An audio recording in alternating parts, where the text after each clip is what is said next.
I'd like to welcome and call to order the Portsmouth Port and Industrial Commission for Tuesday, September 28th, 2021. Roll call vote, please. Roll call, please. Yeah. Good morning, everyone. Ms. Bethea, Ms. McSwain, Present. Mr. Parr, Present. Ms. Rogers Garner, Present. Mr. Williams, Mr. Swenson, and Chairwoman Allen. Present. You have a quorum. Thank you. At this time, we will need votes to approve the minutes for August 24th, our regular meeting, September 7th, a special meeting, and September 21st, retreat minutes. Do we need to do those all individually, or can we do them all in one fell swoop? We can do them all at once. And no one has it? So Mr. Barr? Okay. All right, we have a motion and a second. Any discussion? All right. Ms. McSwain, Yes. Mr. Parr, Yes. Ms. Rogers Garner, Yes. and Chairwoman Allen. Yes, All right, motion carries. thank you. We have our financial report. Ms. Phillips, good morning. Good morning, and I'm going to be very, very brief, and then we'll have a big agenda. Very little activity happened year to date. You've had, I'm just going to go over very high level. You have cash, $1,052,438 as of the end of August. And if you go to the next statement, please. Statement of revenues, expenses, and changes in fund balance. Next one down there, you'll see the only activity year to date is $72 in investment income. So that is it. And we are actively in the audit now. We're trying to wrap up. We have a few loose ends, but hopefully we'll have that done in the next week. Okay, any questions for Ms. Phillips? Ms. Barr? What's the status of moving our funds to the, We have not done it yet, but we plan on doing that over the next couple of weeks, doing both EDA and PPIC, get that transferred over. Any other questions, comments, or concerns? Thank you so much, Ms. Phillips. Old business, the PPIC Incentive Program Ad Hoc Committee update. Vice Chair. We did meet and we were given some good options on what we could do moving forward, so more to follow. Okay. Any questions in regards to the Ad Hoc Committee? Thank you so much, Vice Chair. New business. No new business, Chair. No new business. Is there a need to go into closed meeting? Yes. Okay, Vice Chair. I move to go into a closed meeting pursuant to Virginia Code subsection 2.2-3711A.3 for the purpose of discussing the disposition of real property where discussion in an open meeting would adversely affect the bargaining position or negotiating strategy of the public body, specifically regarding 3920 and 3930 Burton's Point Road. Second. Thank you, Ms. McSwain. Any discussion of the motion? All right, Ms. McSwain, Yes. Mr. Parr, yes. Ms. Rogers Garner, Yes. and Chairwoman Allen. Yes. We are into closed session.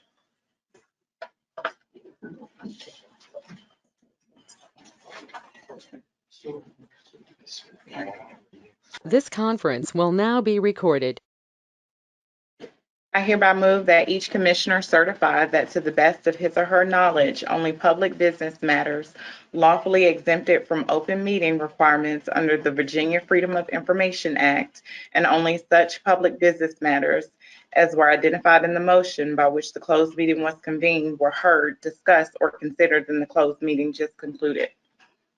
Second. Thank you, Ms. McSwain. Any discussion of the motion? All right, Ms. McSwain, Yes. Mr. Parr, Yes. Mrs. Rogers Garner, Yes. Mr. Swenson, and Chairwoman Allen. Yes. All right, we are in open session. Okay. Is there a Port of Virginia update? Yes, ma'am, we have Mr. Thomas Cross here this morning. Morning, Mr. Cross. Good morning. Thank y'all for having me.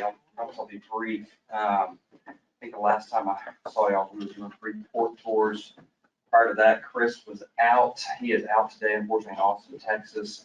But like last time, I think the update I gave said we had our most productive month in Ports history. I'll come back and say we had our second most productive month in Ports history last month. We moved about 307,000 TEUs or 20-foot containers. Again, volume is up across the world, but relative to where the rest of the world's doing, we're growing at a little bit faster clip, so we want to continue that. I'm sure y'all saw that a month ago. Portsmouth Marine Terminal, Dominion announced a lease for approximately 70 acres.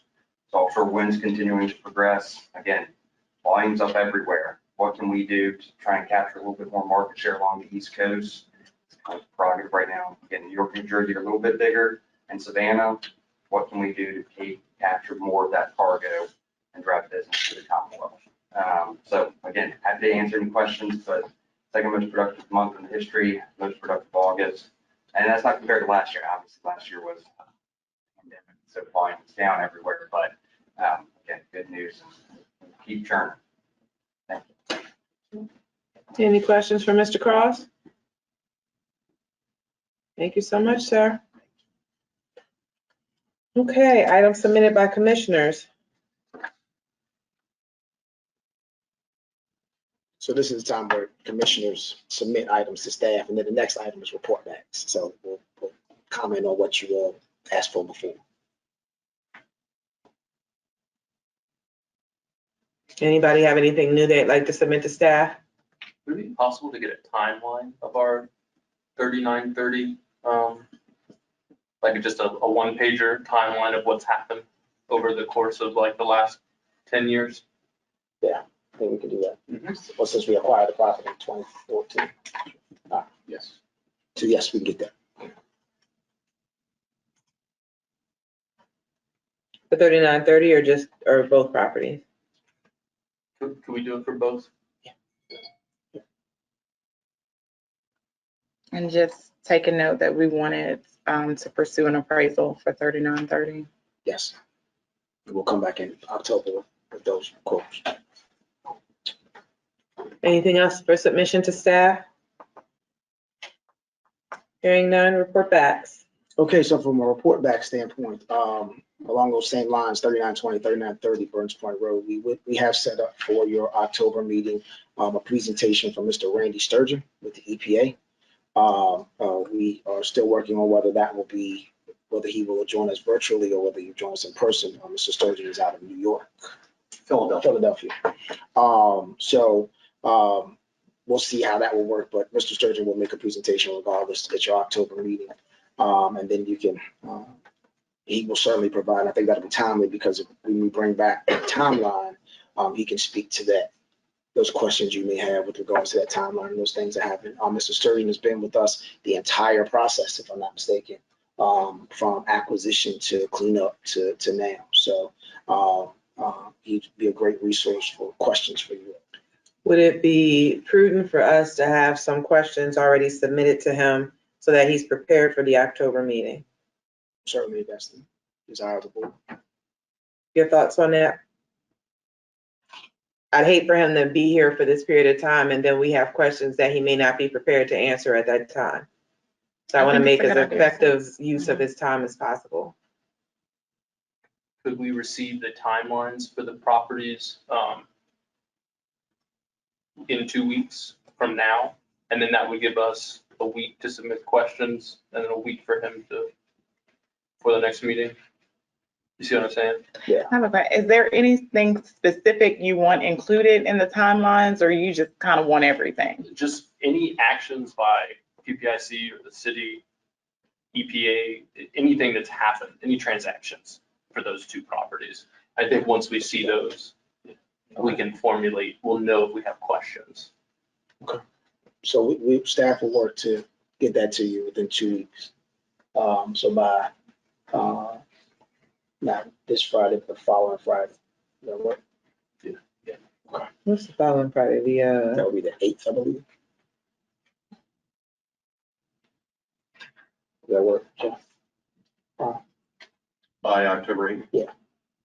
We can work towards that. And then we could get our questions to Mr. Sturgeon by the 19th. So he has a week. Earlier than that. if we could. Earlier, Yeah, just do it by the 15th. If we get it to you by the 8th, if you all get questions back by the 15th, that'll give him enough time to make sure he understands if he needs to clarify anything, things of that nature. duly noted. And staff did send out the comfort letter. I think it would be good for all of us commissioners to read the comfort letter too. And keep in mind, you'd have to do that. Whoever a potential buyer is they will want to get their own comfort letter. So that is not a blanket document. To be clear.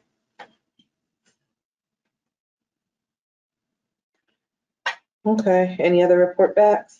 Yeah, a question came up about protocols, and this may actually fall more in a joint meeting from an EDA and PPIC standpoint, but just overall protocols from a staff and a PPIC standpoint. In a synopsis and real quick down and dirty, the best way to think about it is the day-to-day of handling economic development and economic development projects, whether they're port-related, industrial-related, anything project-wise, that's staff. And that's what we handle, the meeting with prospects, so on and so forth. I know there was a desire, for example, to go or attend various meetings. There was the VMA International Symposium, for example, that you all want to attend. Certainly, you all want to attend meetings like that.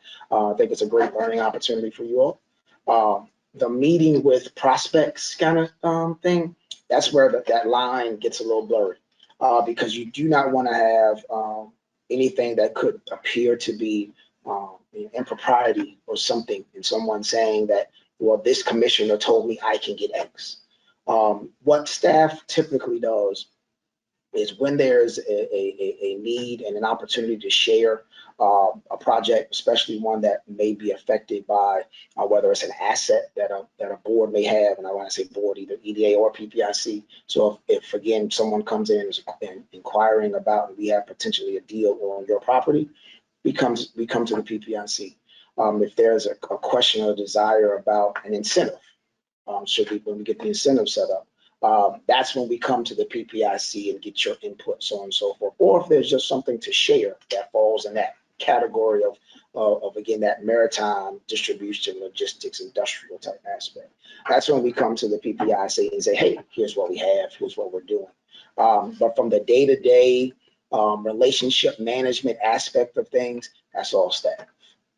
It's kind of in a nutshell. I know there was some question. Any questions about that? Concerns, comments? We have nothing else, Chair. Okay, no other further report backs. So at this time, motion for adjournment? So moved. I apologize. I wanted to make sure that it was noted that Mr. Swinson is here, as opposed to when we took our initial roll, he was not in attendance. I do want the public to know that he is in attendance with us today. We have a motion and a second. Move for adjournment. We don't want to do a vote.